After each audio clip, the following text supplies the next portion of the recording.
My boyfriend's friends pretended to kidnap me for a proposal, but they made it too realistic and brought me to him traumatized. Posted by you/cautious_rabbit. I'm trembling and just created this alt account because my main account has a lot of details about me that would make it easy to trace back. A week ago, my 23F boyfriend, 26M, told me he had a camping trip planned with his friends for Friday, today. He said he would have no service and that he'd see me on Sunday. He messaged me at 5 a.m. this morning and told me they were hitting the road. Around 8 a.m., I went for a run, like I usually do on Fridays. I keep one headphone in while I run because I'm often on a work call. While I was running, I noticed an SUV that kept popping up. In hindsight, it looked just like my boyfriend's childhood friend's car. I sent a message to my sister, telling her to stand by, and I shared my location. Right after sending the message, I looked up, and the SUV was right beside me. Someone jumped out and grabbed me. It happened so fast that I even dropped my phone on the pavement. I was pulled into the car, and I could tell there were at least 2 masked guys in the back before they covered my eyes. In hindsight, they had cartoonish ski masks and black gloves on. I freaked out and resisted like crazy, screaming and kicking. All I could hear was these guys laughing, and I could feel one of them holding my arms behind me while the other held my legs down at the knees. I don't know how long I was in there, but I kept begging them to let me go and crying. I even admit I peed on myself, but I don't think they noticed until we arrived at the house. They pulled me out of the car, and I screamed for help until I was dragged into a house. When the mask covering my head was removed, I was on my knees in front of my boyfriend of 2 years. He was staring at me with a confused look before he started angrily asking his friends what was going on. As I started to process what was happening, I realized he was dressed nicely, and there were romantic decorations around the entryway to his house.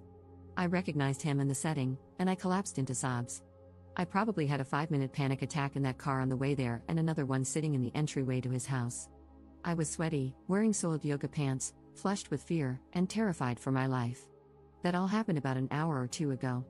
My boyfriend took me upstairs and was going to help me get showered and changed, but I wanted to do that alone. I heard yelling and commotion downstairs while I was in the shower, but I don't know what's going on. I'm sitting in his room now, holding my shattered phone after crying to my sister about what happened. She lives 90 minutes away but is speeding over to get me now. I can't stop thinking about what happened. Even though I know now I was never in any real danger, I don't think my brain can fully comprehend it. They were snickering and teasing me in deepened voices about what they were going to do to me. The one holding my legs down kept caressing my thighs, moving his hands up and down toward the inner area. When the car would brake, his face kept falling into my chest. I don't even know who that was. I just know one of them sounded unsure and kept trying to defuse the situation, but I think it was the driver. Edit. My sister arrived. She wants to take me to the police station now. I haven't spoken to my boyfriend yet, but I think there's more to this story than he knows about. I'll have to log off for a while. Thank you for the support in the comments. Edit 2. I'm working with the police now. This is going to be investigated as false imprisonment if I press charges.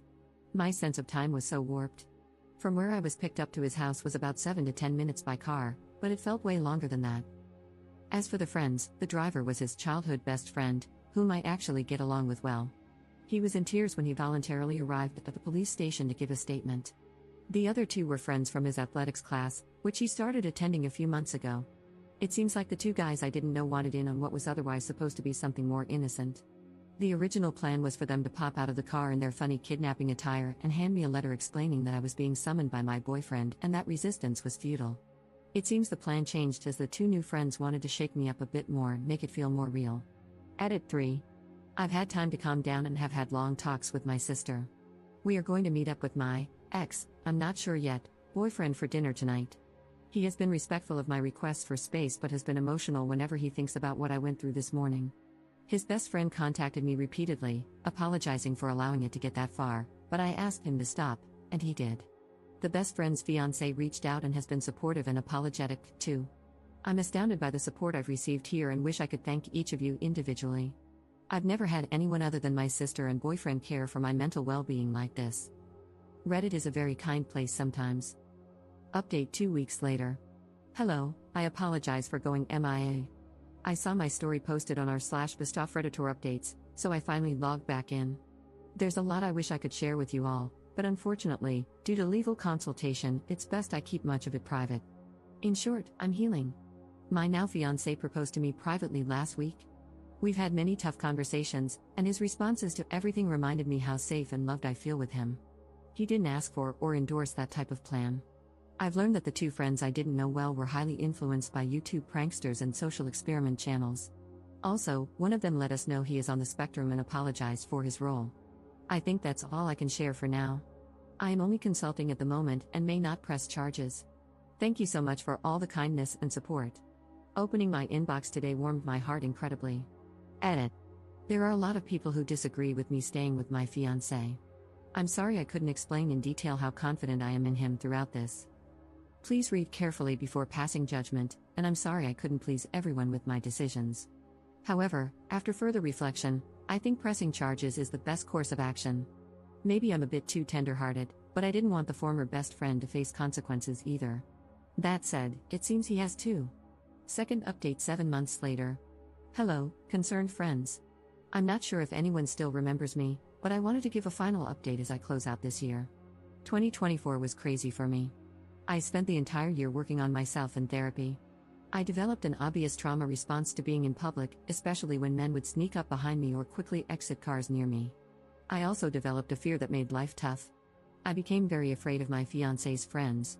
I love and trust my friends and family with all of my being, but I found that I couldn't trust anyone he brought into our life because of a feeling of losing control. Sorry if this is a bit incoherent, I'm not really sure how I feel myself. But the point is, if I haven't vetted and learned to trust people, I struggle to allow them into my life. I decided to end things with my ex-fiancé. It was tough and took months to do, but I feel better for it.